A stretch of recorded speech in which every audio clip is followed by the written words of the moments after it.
Yes. तर सगळे comfortably बसा. पण आपण बसताना एक नोटपॅड आणि पेन घेऊन बसू. म्हणजे समजा तुमचे काही क्वेरी असतील, तुम्ही विचारल्या आहेत, तर काही इम्पॉर्टन्स तुम्हाला वाटेल तुम्ही नोट करून घ्या. म्हणजे मग तुम्हाला काही पॉइंट मिस व्हायला. ओके. शाबास. आणि सगळे आपला व्हिडिओ ऑन करून बसा, म्हणजे मला कळेल की तुम्हाला कसं कळतंय की नाही कळत आहे तुमच्या क्वेश्चन मार्क. ओके. ठीक आहे. तर आपण सुरुवात सेशनची एक ओंकार चॅन्टिंग करून करणार आहोत. तर सगळ्यांनी ताठ बसायचे, डोळे बंद करायचे, लक्ष आपल्या श्वासावर घेऊन जायचे.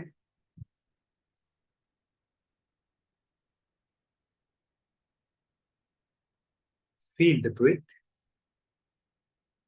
आणि एक दीर्घ श्वास घेत आपण एक ओंकार चॅन्ट करूया. इनहेल.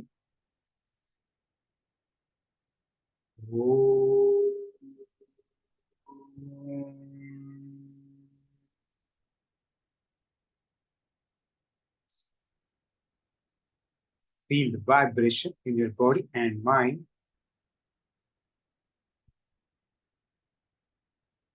आणि हळूहळू आपला वेळ घेत स्लोली आपले डोळे ओपन करायचे. येस. ओके. छान. असं सगळ्यांचं जेवण झालं? रेडी? ओके. नाही तर मग नाही झालं. ठीक आहे.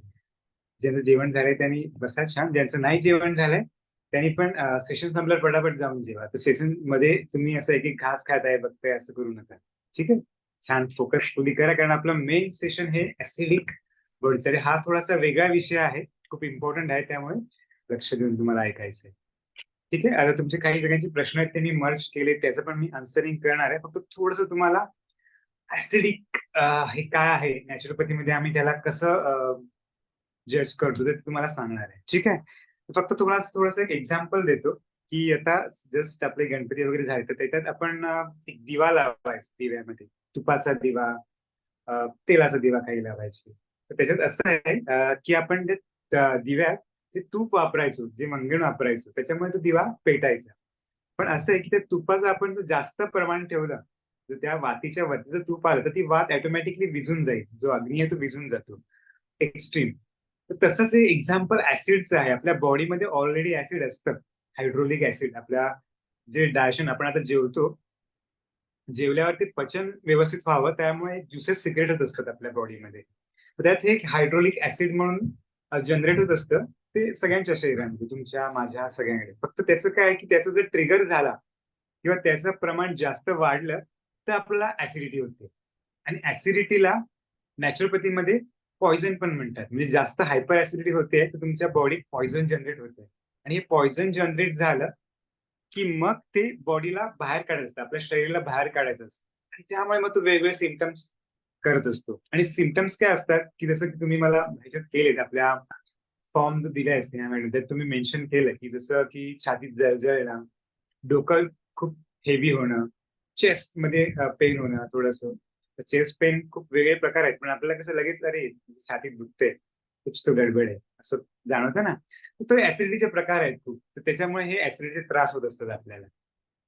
तर ऍसिडिटीचं मेन कारण काय की सिंपल सिंपल कारण आहे की जी आपण डेली लाईफ टाइम म्हणजे डेली रुटीन मध्ये आपण ती कारण आपल्या बरोबर होतात, पण आपल्याला कळत नाही की अरे म्हणजे ऍसिडिटी मला का होते. तर ऍसिडिटीचं फर्स्ट कारण आहे की तुमची रॉंग लाईफस्टाईल, चुकीची जीवन पद्धती. की जशी की तुम्ही आता, तर नसेल सगळ्यांची, कारण आता सगळे तुम्ही योगी आहात, छान डेली प्रॅक्टिस करता मॅडम बरोबर, सगळं छान फॉलो करता. जे आम्ही चार्ट दिले, माझं सेशन तुम्ही अटेंड केलं असेल ते सगळं फॉलो करते, तर मग ओके.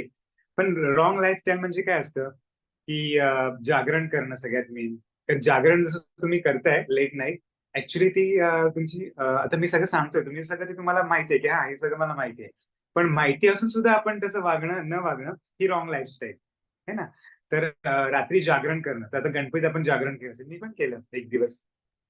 तर जागरण केल्यावर काय होतं की आपण जी आपली रुटीन आहे, जे शरीराला रिलॅक्सेशन हवं असतं, ते रिलॅक्सेशन मिळत नाही. आणि त्यामुळे बॉडी ऍसिड फॉर्मेशन करत राहते की एक पॉइझन तयार होतं आपल्या बॉडीमध्ये.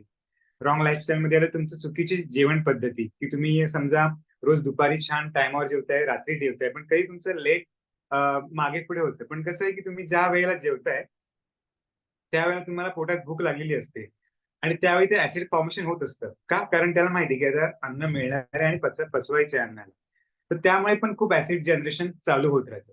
त्यामुळे पण एक ऍसिडिटीचा तुम्हाला इम्पॅक्ट होतो. कारण मग शेवटी ते त्याच्या वेळेला ज्यूस सिक्रेट होतं आणि जेव्हा तुम्ही जेव्हा तुम्ही फूड घेता 1-2 तासाने, तेव्हा तुमची ती ज्युसेस सिक्रेशनची जी ऍक्टिव्हिटी संपलेली असते आणि मग त्यामुळे ते अन्न पचवायला परत त्याला अजून वर्क करायला लागतं. त्यामुळे पण त्याचं ऍसिड जनरेशन होत जातं. आणि ही अशी एक रॉंग लाईफस्टाईल. त्यानंतर दुसरा आहे की तिसरा स्ट्रेस, की सगळ्यांचा कॉमन आहे की स्ट्रेस कुठल्याही गोष्टीचा असो. आपण आणि तो स्ट्रेस असं नाही की मी तुम्हाला सांगणार की बाबा तुम्ही स्ट्रेस घेताय, नका घेऊ स्ट्रेस. सो तो स्ट्रेस हा नॅचरल स्ट्रेस असतो की तो आपल्या हातात नसतो. सो स्ट्रेस हे सगळ्यात मोठं कारण आहे आपल्या ऍसिड जनरेशनचं. तुम्ही जेवढा स्ट्रेस घ्याल तेवढं तुमच्या बॉडी ऍसिड तुम्हाला जनरेट होईल. आणि तिसरं कारण आहे मेडिकेशन, की आता समजा तुम्ही फर्टिलिटीसाठी पण काही मेडिसिन घेता, की काही औषधं घेतो. ती शेवटी केमिकल प्रोसेस औषधं असतात आणि ती तुमच्या बॉडीमध्ये ऍसिड जनरेट करत असतात. आता ठीक आहे, काही पर्याय नसतो, की आता फॉलिक ऍसिड आहे, तर ते पॉझिटिव्ह ऍसिड असतात. पण कधी-कधी काय होतं, की आपण अवघाच काही ताप आला, सर्दी आला, खोकला आला, घ्या गोळी, टाका तोंडात. आणि अशा नॉर्मली पण मेडिकलमध्ये अशा गोळ्या मिळतात. त्यामुळे आपण इझिली घेतो आणि त्यामुळे खूप ऍसिड जनरेशन होत असतं. आणि अजून एक मजा म्हणजे काय, की आपण डॉक्टरकडे जातो. डॉक्टरना सांगतो, की ह्या गोळीने मला साइड इफेक्ट झाला, ऍसिडिटी झाली, तर काय? मग डॉक्टर, आता इथे खूप डॉक्टर्स पण आहेत आपल्या ग्रुपमध्ये, पण रिअलिटी आहे ही, की डॉक्टर त्या ऍसिडिटी होऊ नये त्या गोळीची म्हणून अजून एक गोळी देतात, की अरे ही घ्या, की ह्याने ऍसिडिटी होणार नाही. पण कसं आहे, की शेवटी ती केमिकल प्रोसेस आहे. तर त्यामुळे तुमच्या पोटात जाऊन ते ऍसिड फॉर्मेशन तुम्हाला त्या गोळीमुळे होत असतं आणि त्याचा तुम्हाला इम्पॅक्ट तुमच्या फर्टिलिटीवर होतो. मी ते कनेक्ट करणार आहे तुम्हाला, की बाबा हे ऍसिड ऍसिड ऍसिड करते म्हणजे फर्टिलिटीवर आम्हाला काय त्रास होईल, हे पण पॉइंट्स मी तुम्हाला सांगेन. त्यानंतर आहे, की आता हे जर तुमचं ऍसिड फॉर्मेशन आहे, ते तुमच्या फर्टिलिटी जर्नीसाठी कसं हॅम्पर करेल. ओके, ठीक आहे, लक्षात देऊन ऐका, की बाबा तुम्ही ठीक आहे, मला ऍसिडिटी होते, नॉर्मल आहे, तर त्याचा इम्पॅक्ट काय होतो. सो फर्टिलिटी ह्याच्यावर असं जनरेट होतं, की ऍसिडिटी ही आपल्या गट हेल्थवर इम्पॅक्ट करते. गट हेल्थ म्हणजे की आपली डायजेशन सिस्टम, की ज्यामुळे आपल्या शरीरातली चयापचय क्रिया होते. तर त्याच्यावर इम्पॅक्ट केल्यामुळे आपल्या हार्मोन्स इम्बॅलन्सिंग होतं. आणि हार्मोन्स इम्बॅलन्सिंग झाल्यावर तुम्हाला माहिती आहे, की पीसीओडीचा त्रास, सिस्ट तयार होणं. सो हे सगळं जनरेशन तुम्हाला तुमचं मूळ कारण असं तुमची ऍसिडिटी. ऍसिडिटी हे स्टार्टअप असते हा तुमचा. आणि त्यानंतर हे सगळ्या प्रोसेस होत असतात. त्यानंतर तुमचं डायजेशन हेल्थ जर हॅम्पर होतंय, तर तुमची एस्ट्रोजन लेवल, ती इस्ट्रोजन लेवल तुमच्या त्या इस्ट्रोजन लेवलवर इम्पॅक्ट होत असतो. आणि त्याच्यामुळे पण फर्टिलिटीवर इम्पॅक्ट, म्हणजे डायरेक्ट तुमची ऍसिडिटी फर्टिलिटीवर इम्पॅक्ट करत नाही. ती तुम्हाला इनडायरेक्टली तुमच्या या फर्टिलिटी जर्नीवर इम्पॅक्ट करायचं. हे तुम्हाला का सारखं जोर देऊन सांगतोय, कारण मग तुम्ही त्याच्यावर छान फोकसफुली लक्ष ठेवाल. आता तुम्ही काय कराल, की चला मी मॅडम बरोबर प्रॅक्टिस करते, योगा प्रॅक्टिसेस करते, छान, मी ओके, मी तयार आहे. पण तुम्हाला हे पण मेन कारण दिसलं पाहिजे, की तुम्हाला किती तुमची बॉडी प्रिपेअर आहे. तुम्हाला असा काही ऍसिडचा त्रास आहे का? आणि तो आहे तर का आहे? ठीक आहे, जसं मी तुम्हाला हे पण सांगणार आहे, की कसं तुम्हाला त्याच्यापासून प्रिव्हेंट करायचं स्वतःला, कशी काळजी घ्यायची. ठीक आहे? त्यानंतर आता तुम्हाला ऍसिडिटीसाठी समजा आता तुम्हाला, की बरेच जणांनी लेमन शॉट पण हे विचार, तर लेमन शॉट वर पण का आलो मी डायरेक्ट, कारण ऍसिडिटीसाठी आपण डायरेक्ट रिकमेंडेड करतो लेमन शॉट. हा पॉईंट लिहून घ्या. तर खूप जण नवीन असतील, लेमन घेत असतील, नसतील घेत, त्याच्यावर पण मी तुम्हाला सोल्युशन देतो. तर लिंबू हा एक सायट्रिक ऍसिड आहे, तो पण ऍसिड आहे. पण जेव्हा तुम्ही एम्प्टी स्टमक घेताय, तर तुमच्या जे ऍसिड आहे तुमच्या शरीरात जे जनरेट होणार, तर त्याला ते अल्कलाइट, त्याला न्यूट्रल करायचं काम करतं लेमन शॉट. ठीक आहे, लेमन शॉट कसा घ्यायचा तो पण मी तुम्हाला सांगतो थोड्या वेळात. पण आता लेमन शॉट हा आता ज्याला त्रास आहे, खूप हायपर ऍसिडिटी आहे आणि लिंबू घेतल्यावर लगेच त्यांना वॉमिटिंग सेशन फील होणार. सो अशा वेळी काय करायचं, की लिंबामध्ये थोडस पाणी मिक्स करायचं, तुम्हाला डायल्यूट करायचं त्याला. म्हणजे तुम्हाला ते औषध घेताना कसं, की औषध घेताना कडू लागलं, बाळाला आपण देतो, तसंच तुमची परिस्थिती आहे. तुम्हाला असं खूप सवय नसते, काय काय सवय असते आंबट खाण्याची, तर ठीक आहे. पण ज्यांना असं सवय नाहीये किंवा असं लगेच वॉमिटिंग होतं, तर त्यांनी त्या लिंबाच्या ह्याच्यामध्ये थोडंसं पाणी मिक्स करायचं आणि मग तुम्ही घेऊ शकता. ओके, तर लेमन शॉटचं तुम्ही माझ्या व्हिडिओमध्ये बघितलं असेल, की कसा घ्यायचा आहे. तरी पण एकदा मी थोडंसं शॉर्ट मध्ये सांगतो, की लेमन शॉट हा एम्प्टी स्टमक घ्यायचा आहे, सकाळी उपाशीपोटी घ्यायचा आहे. ज्यांना थायरॉइडची वगैरे कसली गोळी आहे, त्यांनी एक अर्धा तासाचा गॅप ठेवून घेतला तरी चालणार आहे. फक्त लिंबाच्या आधी तुम्ही जर उषःपान करताय म्हणजे गरम पाणी पिताय तर ते अर्धा तास किंवा पाऊण तास आधी घ्यायचं. पण लेमन शॉट घेतल्यानंतर 1 तास तुम्हाला काही खायचं प्यायचं नाहीये. का? कारण तो त्याचं काम करणार एखाद तास म्हणजे त्याला आता वेळ पाहिजे ना. तर तुम्ही त्याच्याबरोबर परत काही फूड जनरेट केलं तर तो त्याचं म्हणजे समजा पाणी जरी प्यायलात खूप, तरी तो त्याचं डायजेशन होऊन जाईल. त्यामुळे तुम्हाला लेमन शॉट हा घेताना नुसता लिंबाचा रस फक्त त्याच्यातल्या बिया वेगळ्या काढून तुम्हाला तो डायरेक्ट मग त्याला शॉट आहे ना त्याला डायरेक्ट घ्यायचा आणि फक्त तुम्हाला दाताला काही आंबटपणा लागू नये त्यामुळे त्याला चूळ भरायची त्याची. ठीक आहे? तर ऍसिडिटीसाठी सगळ्यात नॅचरोपॅथी सांगतं की लिंबू लेमन शॉट घ्यायचा आहे. आता समजा की नाही मला कम्फर्टेबल नाही होत आहे की मला त्रास होतो आहे लेमन शॉट मी घेऊ शकत नाही किंवा डॉक्टरनी मला सांगितलंय की हे असे पदार्थ घेऊ नका की ज्याचे तुम्हाला त्रास होईल. ओके. तर त्यावेळी त्याला तुम्ही एकतर मी तुम्हाला सांगितलं ऑप्शन की डायल्यूट करून घ्या म्हणजे थोडंसं पाणी टाकून घ्या त्याची पॉवर कमी करून घ्या किंवा लेमन शॉटच्या ऐवजी तुम्ही सायट्रिक फळं खाऊ शकता की जसं संत्रा आहे, मोसंबा आहे, डाळिंब आहे. पॉइंट लिहून घ्या. खूप इम्पॉर्टंट आहे. जर तुम्हाला लेमन तुम्हाला नसेल कम्फर्टेबल होत, की तुम्ही सायट्रिक फळं तुमच्या ब्रेकफास्टमध्ये तुमच्या empty stomach okay. Empty stomach फळं खाणं हे पण बऱ्याच जणांना वाटतं की अरे हे काय मी चहा सोडून फळं कुठे खाऊ. सो फळं ही तुमच्या ऍसिडला न्यूट्रल करण्यासाठी हेल्प करतात. ओके. आता ह्याच्यात परत असं आहे की हायपर ऍसिडिटी आहे खूप की नाही जमणारच नाही मला की सकाळी फळं खाल्ली की मला लगेच असं अनकम्फर्टेबलच होईल. ठीक आहे, काही प्रॉब्लेम नाही. मग तुम्ही जी सायट्रिक हे नाही, जी आंबट फळं आहेत, ती नॉर्मल फळं खा तुम्ही. जशी गोड फळं आहेत, जसं की केळं, सफरचंद हे खाऊ शकता. पण ही सेकंड स्टेज. पहिला तुम्हाला सायट्रिक फळं खायची ट्राय करायची. तुम्हाला नाही जमलं, तर तुम्हाला ह्या फळांवर स्वतःला डायव्हर्ट करायचं. ओके. आता तुम्हाला लेमन शॉट झाला आणि फळांचा हे झाला. तर हे दोन खूप इम्पॉर्टंट आहे तुमच्या ऍसिडिटी न्यूट्रलाइज करण्यासाठी. ओके. आता जसं की पॉइंट्स मी काढले तुमच्या क्वेश्चननी, तर त्या वेनी जाऊया. आता फर्स्ट होतं की ऍसिडिटीमुळे की आपल्याला ब्लोटिंगचा इश्यू येतो ब्लोटिंगसाठी. त्यानंतर गॅसेसचा त्रास होतो. म्हणजे हे सगळे ऍसिडचे साइड इफेक्ट आहे की तर नॅचरोपॅथीचं सांगतं की तुमच्या सगळ्या कारणांचं सगळ्या रोगांचं कारण ऍसिडिटीच आहे. म्हणजे तुमचं पॉइझनच आहे विष तुमच्या बॉडीमध्ये जाणारं. तर त्याच्यात एक ब्लोटिंग होणं आणि गॅसेस तयार होणं. तर ते पण एक सिम्पटम्स आहेत. तर आपण कधी-कधी काय करतो, की अरे त्याला निग्लेक्ट करतो, की ठीक आहे, हे काय नॉर्मल आहे होतं. पण निग्लेक्ट न करता त्याच्यावर तुम्हाला इम्पॅक्ट त्याच्यावर तुम्हाला अ, काही उपाय तुम्हाला केले पाहिजेत. तर आता ब्लोटिंग आणि गॅसेससाठी वगैरे तुम्हाला काय करायचंय, की तुम्हाला त्याच्यासाठी न्यूट्रल करण्यासाठी, की जसं की आता थंड पदार्थ काय आहेत, की शाळेचं पाणी आहे. शाळेचं पाणी, कोकोनट वॉटर हे आहे. पण हे कधी प्यायचं? सकाळी. जर तुम्ही उपाशी पोटी प्यायलात तर अजून बेस्ट आहे किंवा मग एक 11च्या आधी तुम्ही घेऊ शकता. शाळेचं पाणी कधी लेट पिऊ नका कारण ते थोडंसं ते पण कफकारक जातं. शाळेचं पाणी आलं, ताक आलं. ताक पण तुमच्या ऍसिडला, तुमच्या ब्लोटिंगला कंट्रोल करण्यासाठी खूप मदत करतं. सो पॉइंट लिहून घ्या. ताक, शाळेचं पाणी.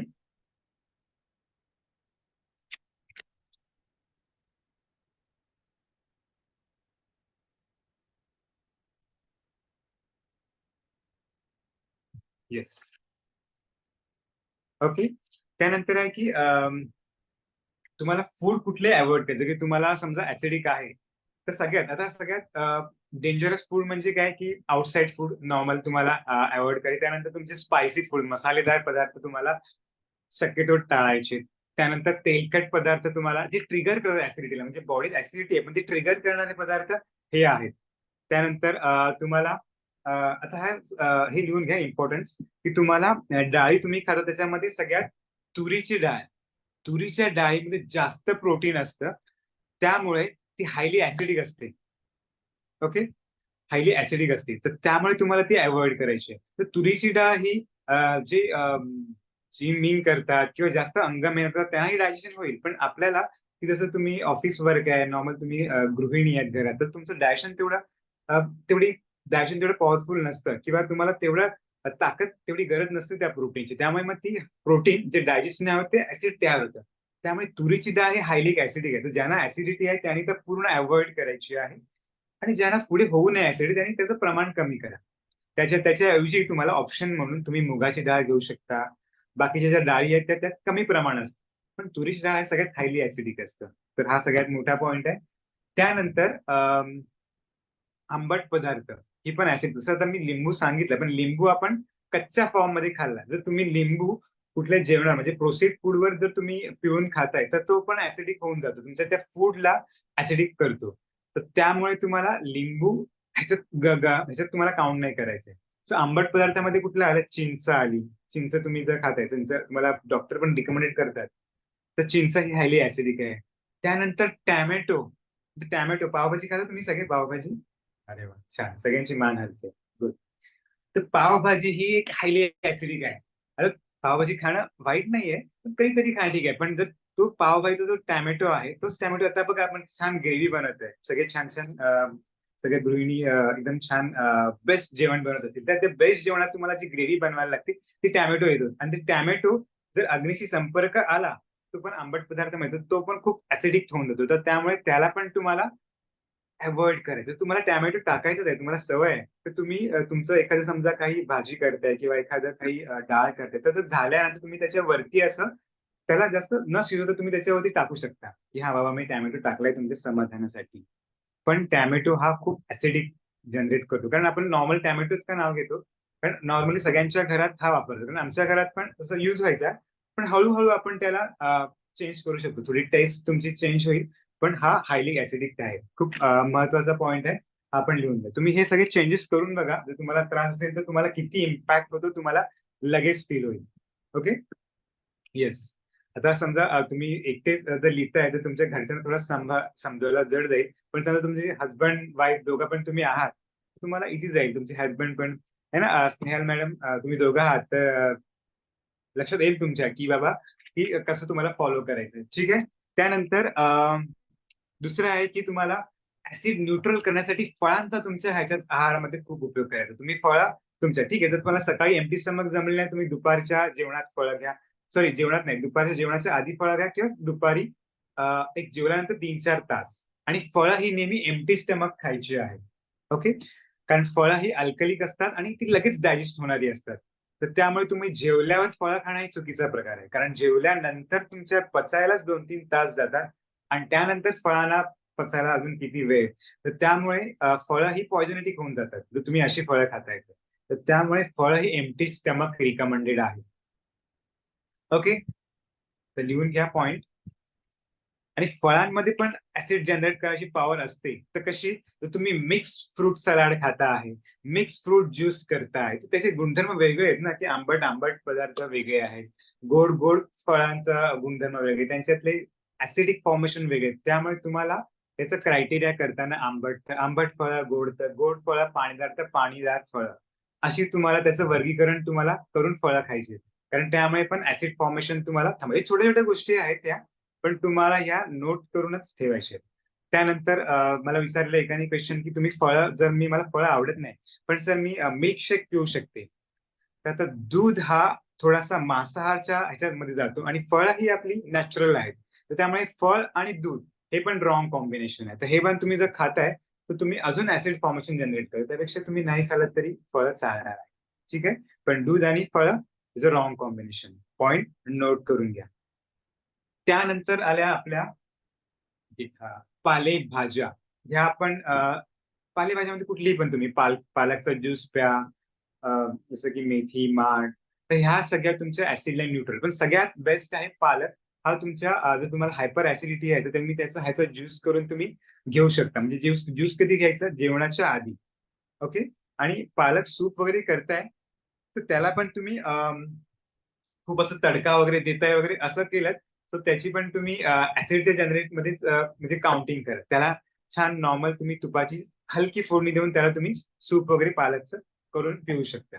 ठीक आहे. सो पालकचं सूप पण एक तुमच्या जर हायपर ऍसिडिटी असेल त्याला न्यूट्रल करण्यासाठी सगळ्यात बेस्ट बोलू शकतो पदार्थ आहे. ओके. आता नेक्स्ट पॉइंट घेतो मी. जेवल्यावर पण काही काहींना जेवल्यावर पण ऍसिडिटी होते. हा, ठीक आहे. म्हणजे खूप जेवलो किंवा असं भरून येतं छाती, किंवा मग अनकम्फर्टेबल होतो, किंवा पोटात दुखणं असा त्रास होतो. तर काय आहे की ह्याचं हे असं आहे की जर तुम्ही हेवी पोट स्टमक केलं आपण, तर तुमच्या जसं की आपल्या पोटाचे 4 भाग केले की आता तुम्ही काही खाते, जसं की आपला मिक्सर असतो, एक्झाम्पल द्यायचं तर मिक्सर असतं, की मिक्सर मध्ये तुम्ही त्याच्या पूर्ण पॅक काही ठेवलं आणि मग झाकण लावलं आणि मिक्सर फिरवायला गेला, तो मिक्सर फिरणार नाही, तुमचं झाकण फेकेल. तसंच तुमचं पोट आहे, पोटात तुम्ही छान तुमचा काही आवडता पदार्थ आहे है ना, तर आवडता पदार्थ तुम्ही घालताय त्याला पोट त्याच्या ह्याच्यात आणि तुमचं पोट एकदम पॅक भरलं आणि सांगितलं फिर आता. कसं फिरणार ना? तर त्यामुळे पण तो इम्पॅक्ट होत असतो आपल्या ह्याच्यावर आणि मग ऍसिड आणि ते जे काही अन्न पचत नाही त्याचं ऍसिड फॉर्मेशन होतं बॉडीमध्ये है ना? तर त्यामुळे तुम्हाला जेवण हे 1-2 घास उपाशी म्हणजे 1-2 घास कमी खाऊन तुम्हाला उठायचं जेवणावर आणि रात्रीचं जेवण तर खूप हलकं ठेवायचं तुम्हाला. ठीक आहे? तर त्यामुळे रात्रीचं जेवण सगळ्यात जेवढं लवकर करता येईल तेवढं लवकर आणि हलके पदार्थ खायचे. हलके पदार्थ म्हणजे काय? की आता ठीक आहे भात खाताय तर भाताचं काही हे नाहीये. पण समजा आता काही मसालेदार पदार्थ आहे, काही नॉन-व्हेज खाताय तर हेवी पदार्थ झाला. आता व्हेजमध्ये पण हेवी पदार्थ जसं की पनीर आला, खूप हेवी पदार्थ आहे.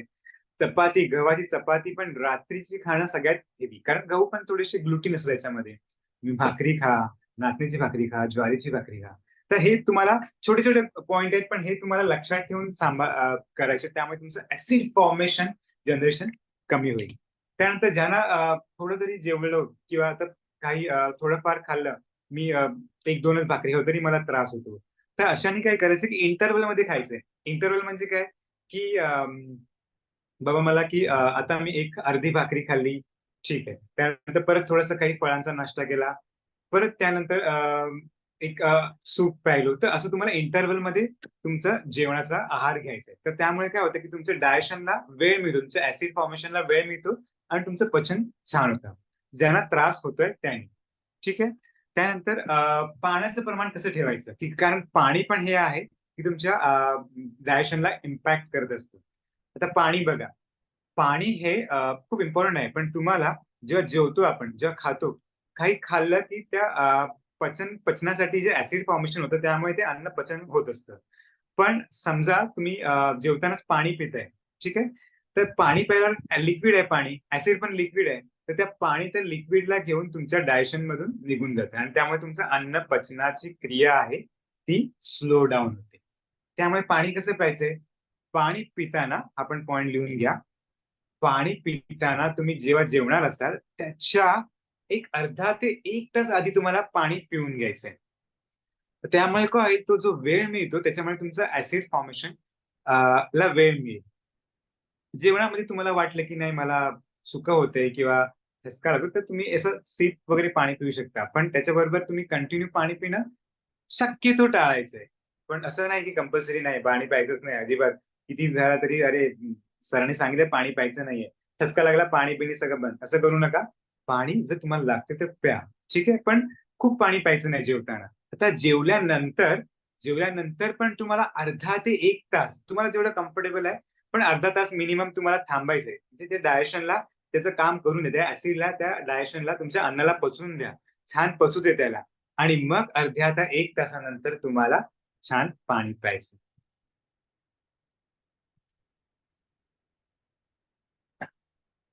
येस. ओके.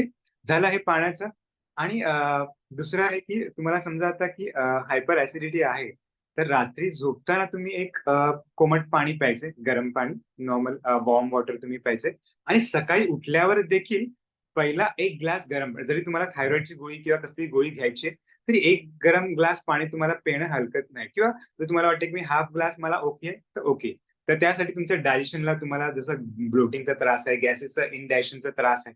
हे सगळे ॲसिड हॅम्पर झाल्यामुळे हे त्रास होतात आपल्याला लक्षात ठेवा. त्यामुळे तुम्ही छान प्रॉपर हे फॉलो केलं पाण्याचं पण जर रुटीन तर तुम्हाला खूप इम्पोर्टंट. तर सगळे पॉइंट्स हे लिहून घ्या, लक्षात ठेवा. ठीक आहे?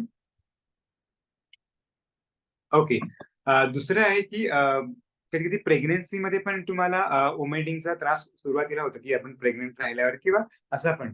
तर त्यासाठी एक हे आहे रेमेडी आहे. पण ती रेमेडी तुम्हाला खूप जपून वापरायची आहे, की आता आलं असतं आलं. आल्याचा तुकडा तुम्ही जर तुम्हाला असं वाटतं ओमेट होतंय, तर तुम्ही तो तुकडा तोंडात ठेवून चुकू शकता. पण ज्यांना आता हीटचा त्रास आहे, आलं पण थोडंसं हीट जनरेट करायचं, त्यांनी थोडंसं काळजी घेऊन कमी घ्यायचं. पण तुम्ही आल्याचा वापर करू शकता किंवा साजूक तूप असतं.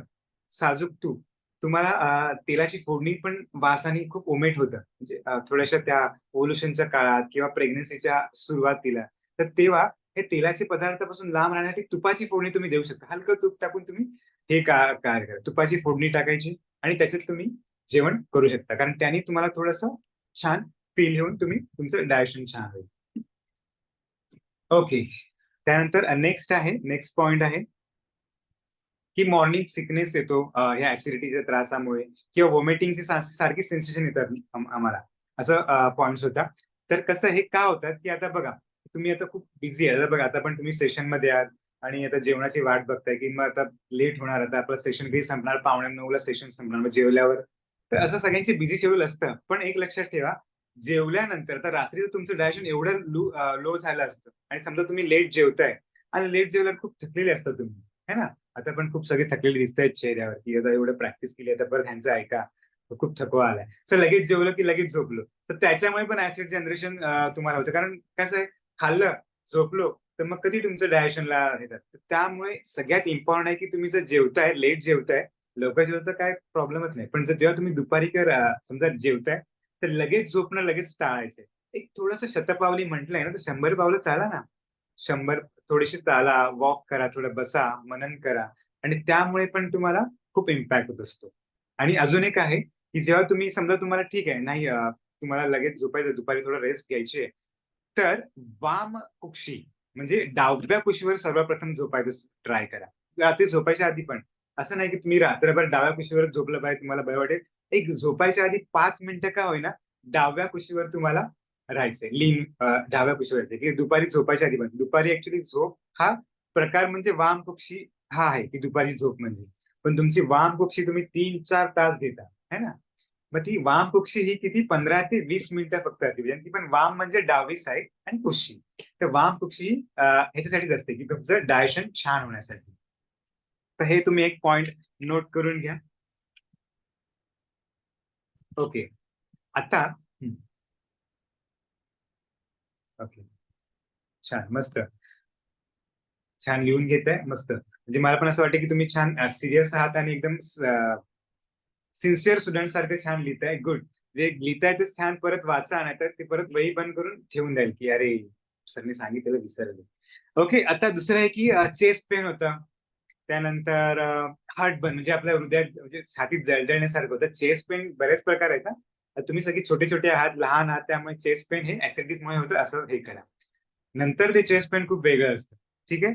तर हे चेस्ट पेन तुम्हाला होते, तर हे बर्निंग सेशन कसं होतं माहिती, त्यासाठी तुम्हाला काय ऍसिडिटी. हा. तर हे पण आहे की आता समजा तुम्हाला आपण तसं एक रिकमेंडेड नाही करत, पण आता कधी कधी काय होतं की ऍसिड हे तुमच्या चेस्टमध्ये म्हणजे आपल्या डॅशन आणि चेस्ट थोडं आपलं कनेक्शन एकत्र असतं. त्यामुळे समजा तुम्ही झोपलात की मग ते थोडंसं बर्निंग सेशन फील होत राहतं. मग त्यावेळी काय की आता आपण उशी रिकमेंडेड नाही करत, पण ज्यांना त्रास आहे खूप असं की मला खूप चेस्ट पेन होतं आणि सारखं बर्निंग होत, मग तेव्हा काय करायचं, तेव्हा थोडंसं आपल्या डोक्या म्हणजे अप्पर बॉडी थोडीशी अप राहील असं काहीतरी घ्यायचं, म्हणजे थोडीशी सॉफ्ट उशी, एकदम मोठी उशी नाही, थोडीशी सॉफ्ट उशी घेऊन तुम्हाला झोपायचंय. मग त्यामुळे काय तुमची इसोफेगसची तुमची थोडीशी पोस्चर चेंज होईल, आणि त्यामुळे तुमचं ते बर्निंग सेशन आहे ना, ते थोडंसं तुम्हाला रिलीफ होईल. पण असं केव्हा जेव्हा तुम्हाला त्रास होईल तेव्हाच, पण नेहमी उशी वगैरे घेऊन झोपा असा सल्ला नाहीये. कारण उशी घेऊन झोपल्यामुळे पण नेक मसल्सचे त्रास होऊ शकतात. त्यामुळे तुम्हाला जेव्हा पण वाटलं की माझं जळजळण होतंय, खूप छातीत दुखतंय, तेव्हा जर रिलॅक्स करताना काहीतरी डोक्याच्या साईडला थोडस अप साईड आहे तसं तुम्ही काहीतरी घेऊन झोपायचे. ठीक आहे. त्यानंतर तुम्हाला नेक्स्ट आहे की तुम्ही काकडी कुकुंबर म्हणजे काकडीचं तुम्ही खाऊ शकता. ऍसिडिटीसाठी जर तुम्ही सलाड खाताय, फायबर्ससाठी तुम्ही काकडी सगळ्यात बेस्ट आहे तुम्हाला ऍसिडिक नॉर्मल करण्यासाठी, की तुमचं चेस्ट पेन वगैरे होत असेल तर. त्यानंतर आता काही पदार्थ घेऊ नये. मी मगापासून काय पदार्थ खावे खावे करतोय, पण सगळेच तुम्ही खाल पदार्थ घ्या, हे सगळे सांगितले. तर काय पदार्थ खाऊ नये, सगळ्यात तुमचा आवडता पदार्थ जो हायली ऍसिडिक आहे, सगळ्यांना माहिती आहे, कुठला माहिती आहे तुम्हाला? हायली ऍसिडिक पदार्थ जो तुम्ही सकाळी छान उठल्यावर फ्रेश वाटण्यासाठी प्राशन करता अमृतासारखा, हा एकदम बेस्ट चहा आहे ना. किती चहाचं नाव कळलं सगळ्यांच्या चेहऱ्यावर एकदम असं वा, चहा छान. तर आता काय तुम्हाला चहा देणार नाहीये तुमच्याकडे कोण सध्या आता, पण चहा हा हायली ऍसिडिक आहे. चहा, कॉफी आणि कुठल्याच प्रकारचा टी म्हणजे हर्बल टी वगैरे ते त्याचा एवढा नॉलेज मी तसं तेवढं सांगू नाही शकत, कारण वेगवेगळ्या कंपन्या असतात. पण चहा हा एम्प्टी स्टमक तरी तुम्ही कुठल्याही प्रकारचा चहा घेऊ नका. कारण चहा हा तुमच्या बॉडीमध्ये अजून ऍसिड जनरेट करतो. आणि बघा तुम्हाला असं थोडंसं उपास वगैरे असेल तर थोडा चहा प्यायला की डोकं थांबतं, शांत होतं. तर का? कारण ते ऍसिडचं मित्र असतात. सो त्या ऍसिडला म्हणजे काय की आपल्या बॉडीतलं जे ऍसिड आहे त्या ऍसिडला तो न्यूट्रल करतो. तो पूर्ण काढून टाकत नाही, पण त्या ऍसिडला बाजूला करण्याचं काम चहा करतो. पण चहा हा जनरेट पण करतो ऍसिडिटी अजून तुमच्या बॉडीमध्ये. त्यामुळे चहा, कॉफी ही ज्यांना ऍसिडिटी आहे, मी तर सांगतो की कोणीच पिऊ नये. पण ज्यांना ऍसिडिटी त्यांनी शक्यतो एक 90% तरी 10% का कारण जमत नाहीये, तर त्यामुळे 90% तरी तुम्ही चहा हा शक्यतो पूर्ण टाळा. ओके. त्यानंतर बाकी सगळे पदार्थ तुम्हाला सांगितले. Impact on sleep. जर तुम्हाला ऍसिडिटीमुळे झोपेवर काय इम्पॅक्ट होत असतो, काय काय होतो त्रास की बाबा झोप लागत नाही, सारखं थोडंसं ढेकर येणं किंवा मळमळणं असा त्रास होत राहतो. तर तेव्हा मी तुम्हाला मगाशी सांगितलं की डाव्या कुशीवर झोपायचा प्रयत्न करा. ज्यांना असं त्यांनी मुद्दाम डाव्या कुशीवर झोपा, खूप बऱ्यापैकी इम्पॅक्ट होईल. ते किंवा त्याच्या आधी झोपायच्या आधी थोडीशी ब्रिदिंग प्रॅक्टिस, ब्रिदिंग टेक्निक करायची. म्हणजे काय की आता तुम्ही जेवढा असाल तर जास्त करू नका प्रॅक्टिसेस. पण ब्रिदिंग टेक्निक म्हणजे काय की साक्षी भावना, की स्ट्रेस थोडा कमी करण्यासाठी, की आपण नॉर्मल आपल्या आसनावर बसलेलो आहे म्हणजे आपल्या काय बोलतात त्याला बेडवर वगैरे, तर तेव्हा साक्षी भावना म्हणजे काय की डोळे बंद करायचे थोडे आणि आपल्या श्वासावर कॉन्सन्ट्रेशन करायचं आणि आपला पूर्ण दिवसभराचा जो आपण काही गोष्टी केल्या त्या सगळ्या आठवायच्या. तर जो स्ट्रेस वगैरे आहे तो त्या गोष्टी आपण क्लीन करून टाकायचं. तर हा तुम्ही एक प्रकार करू शकता. त्याच्यामुळे पण थोडंसं तुम्हाला झोप येण्यासाठी खूप हेल्प करेल. त्यानंतर भ्रामरी प्राणायाम आहे, मॅडम घेतात. श्वास घ्यायचा, श्वास सोडत एक नाद क्रिएट करत छान करायचंय. तर त्यामुळे पण तुमच्या एक ब्रेनला एक रिलॅक्सेशन मिळतं. तर त्यासाठी पण झोपेसाठी खूप उपयोगी आहे. त्यानंतर आहे हा परत हे कॉन्स्टिपेशन आणि गॅसेसचा त्रास होणं ऍसिडिटीमुळे नॉर्मल आहे. त्यासाठी तुमच्या आहारात फायबर इम्पॅक्ट करा. फायबर्स म्हणजे काय की फळांचा आहार तुम्ही घेताय. पण फळांचा आहार बरोबर जेवणासाठी काही सलाड घ्या. सलाडमध्ये बीट आहे, बीटरूट आहे. मग अशी काकडी सांगितलं. जे काही मिळतंय तुम्हाला सलाड, कोबी चिरून खायचं. वेगवेगळं चेंज करायचं. सलाडमध्ये काही नुसते काकडीच काकडीच खायचं नाहीये. कंटाळा येतो. थोडंसं चेंज करायचं सलाडमध्ये. तर त्याच्याने पण तुम्हाला थोडंसं इम्पॅक्ट होईल. त्यानंतर रात्रीच्या जेवणामध्ये थोडंसं चपाती किंवा नाचणीची भाकरी, ज्वारीची ह्या थोड्याशा मिलेट्स ठेवायचे, ज्यात फायबर्स आहे. सूप प्यायचंय किंवा समजा तुम्हाला खूपच ऍसिडिटी आहे, तर तुम्ही थोडंसं रात्रीचं तुम्ही मील स्किप करू शकता. म्हणजे त्याला फास्टिंग म्हणतात. उपवास, मील स्किप करा. तुम्ही दुसऱ्या दिवशी डायरेक्ट जेवा. तुम्हाला अनकम्फर्टेबल होते. पोटाला हे करू द्या. आता चौथा एक मोठा पॉइंट आहे, हा पण लक्ष देऊ नये का, की जर तुम्हाला ऍसिडिटी आहे, आता ऍसिड काय आहे, की ऍसिडिटी आपण डॉक्टरकडे गेलो, की ते एक गोळी देतात ऍसिडिटीची, आपल्याला लगेच बरं वाटतं. पण ते ऍसिड कुठे जाणार बॉडीमधलं? त्याला बाहेर तर यायचंय. तर त्यामुळे गोळीमुळे ते तात्पुरता तुम्हाला फरक असतो. पण त्याला दुसरा उपाय म्हणजे की वमन क्रिया. आता ह्याच्यात खूप जण नवीन आहेत, त्यांना माहित नसते.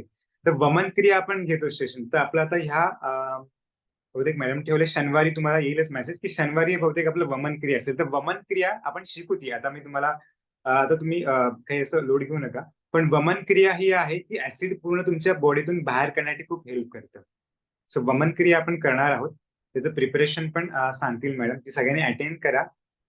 फरक पडेल. वमन ही योगिक क्रिया आहे. त्याच्यामुळे तुमच्या बॉडीतलं ऍसिड नॅचरली तुम्ही बाहेर काढू शकता. जसं तुम्ही आयुर्वेदामध्ये ऐकलं असेल, पंचकर्मा ऐकलंय तुम्ही?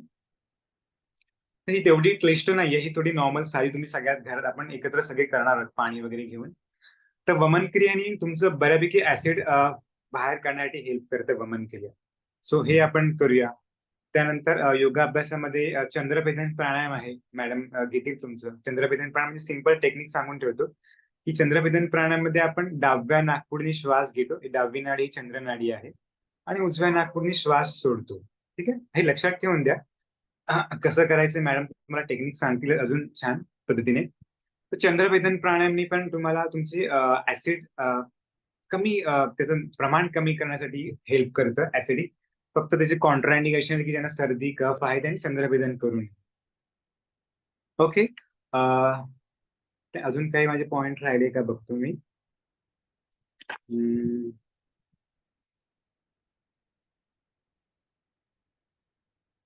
ओके.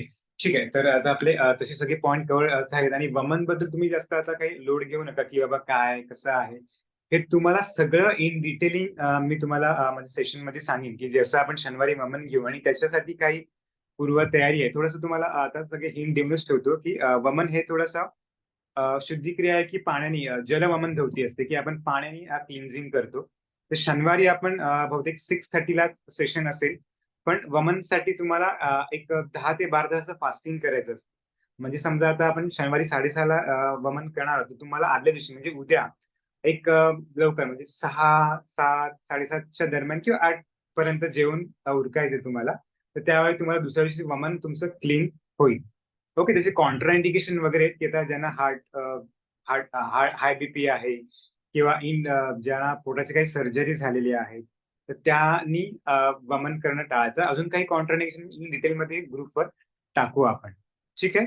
तर वमन क्रिया ही सगळ्यात ऍसिडिक साठी सगळ्यात बेस्ट क्रिया आहे. ती पण आपण घेणार आणि कधी वगैरे करायची ते मी तुम्हाला पूर्ण सेशन आपलं त्याचं असेल. ठीक आहे. तर मी सगळे पॉईंट कव्हर केले, तर हे सगळे लक्षात ठेवा. ऍसिडिटी आपण नॉर्मल घेतो, चला ऍसिडिटी एक आहे असं. तर त्याला नॉर्मल घेऊ नका, कारण त्याच्याने तुमच्या बऱ्यापैकी तुमची फर्टिलिटी जर्नीवर तो अडथळा असतो एक प्रकारचा. तो अडथळा तुम्हाला एक अडथळा आहे, त्याला तुम्हाला दूर करायचं. त्यामुळे हे सगळे लक्षात घ्या पॉईंट. काही ज्यांनी दिले असतील, आता परत डोळे बंद करून साक्षी भावना करून सगळं मी सांगितलेलं परत बघा, हे करतोय की नाही, टिक मार्क टिक मार्क. आणि तुम्हाला सगळं ही फॉलो करा. ही तुमची एक लाईफस्टाईल आहे. ठीक आहे. नुसतं फर्टिलिटीसाठी नाही, पुढे पण तुमच्या जर्नीसाठी तुम्हाला हे सगळ्यात बेस्ट आहे ऍसिडिटी फॉर्मेशन कमी करण्यासाठी. ठीक आहे. तर आता हे कम्प्लीट करतोय मी माझं सेशन हे सांगून.